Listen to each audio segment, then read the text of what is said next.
Hey everybody, it's Dr. Ron here, broadcasting live from my house. It's late at night, so why not talk about sleep a little bit? So the title of this is Why Sleep Apnea is the Root of All Evil. And so what sleep apnea is, let's talk about what that is. Sleep apnea is when there are periods when someone is supposed to be sleeping, but they stop breathing or they have decreased breaths. And it happens over and over again at night. And it can be caused by a multitude of different things.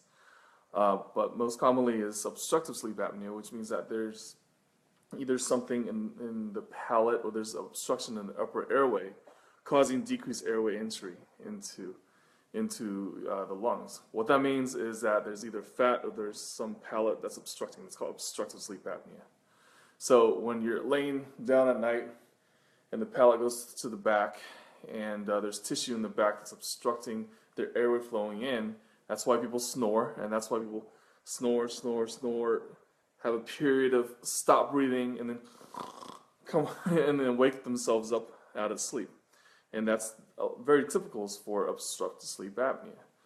So the danger behind having something like that, and the spouses will know before the patients do or what we do.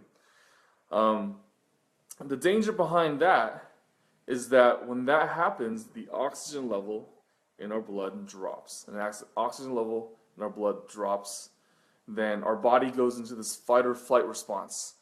And it becomes like a stress response. We secrete all this stress hormone.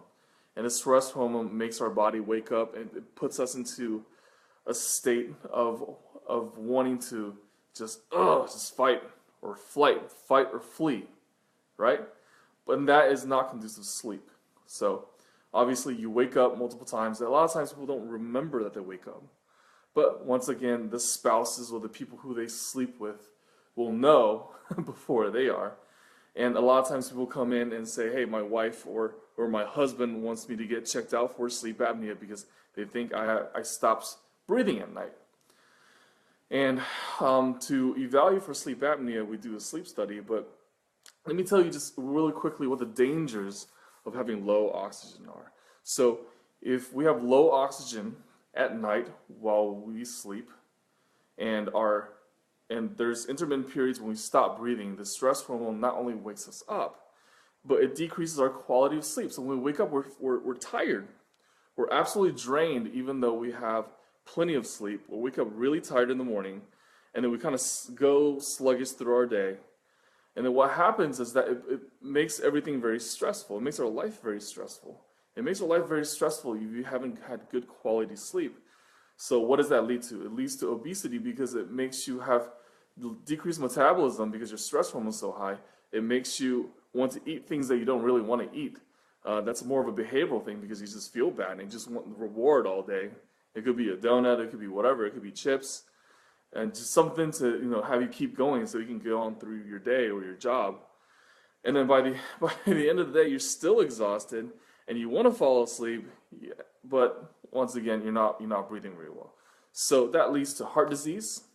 Okay, that leads to diabetes. That leads to metabolic syndrome. And metabolic syndrome just means that it's a constellation of syndromes that include obesity and a lot of inflammation in your body, including heart disease and stroke and gout and all of that stuff. So sleep apnea is one of the most underdiagnosed conditions in the world because, let's face it, it's not something that people know that they have or are very intuitive that they have unless someone tells them. So if someone doesn't have a spouse or they live alone, they just think that, oh, you know what, I'm just tired from work. They don't know if they snore or not.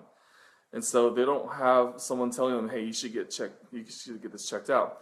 And the other reason is people underplay how important sleep is, because they value more the time at work. They value more the time with the families, but the sleep is so important to the function of their body. And sleep apnea is the root of all evil because it causes so many chronic conditions. And if we are able to pick these up and we tell our spouses, hey, you know what, you've been snoring a lot and you stop breathing at night, you really should see a doctor. And that means that they should see a doctor right now, not next week, not next month. They should see the doctor right now. Get a sleep study, okay? And then we'll treat it while we can. Now, a lot of people ask me, Dr. Ron, is there any way to reverse sleep apnea? Okay, well, yes and no. So here's the problem. To reverse sleep apnea means that you have to decrease the obstruction in the upper airway. And I'm talking about obstructive sleep apnea.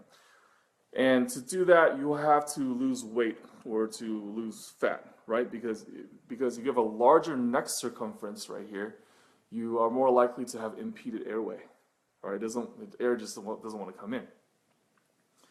Well, if you lose fat, in theory, well, yeah, my neck will become smaller. There's less fat in my palate over here, and then there's less obstruction, right? Yeah, that's true, but it's extremely difficult for someone to lose weight or lose fat if they already have sleep apnea, because they can be eating the right things, they can be exercising, but they're not getting good quality sleep. Well, that decreases their ability to lose fat or lose weight. Okay, and so once again, if they do have good quality sleep, meaning that they get treated for their sleep apnea either with a mask or any sort of device, then what happens is that they feel good. All of a sudden their sleep becomes better. They're less tired during the day. They start losing weight because they burn more calories because they don't have that stress hormone at nighttime. They start making better decisions about the health. They become more motivated.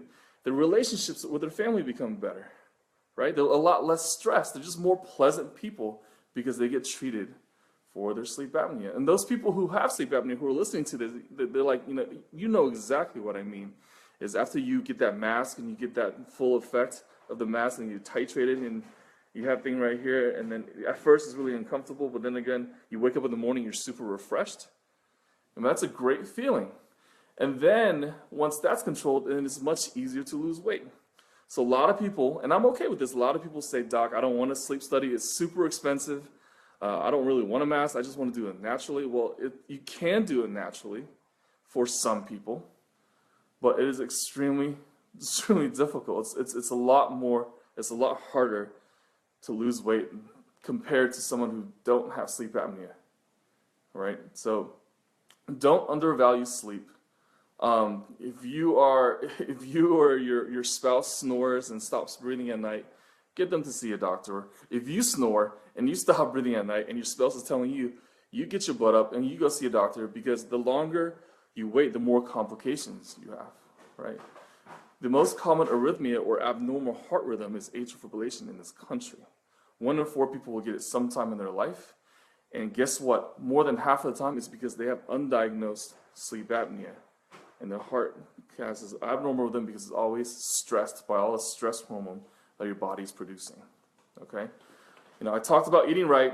I talked about exercising. I haven't really touched on sleep before, so I'm really happy to talk about this to you guys, so that hopefully you can, if you have sleep apnea, then you can get some help, or you can convince your spouse or somebody else to get some help, okay, from a physician. And if you know you have sleep apnea and you're not using a mask, like I know a lot of you are doing that, then think twice, because every night that you don't have the mask on and that the sleep apnea is uncontrolled, it just leads to progressively worsening things, and you just go on a downward spiral.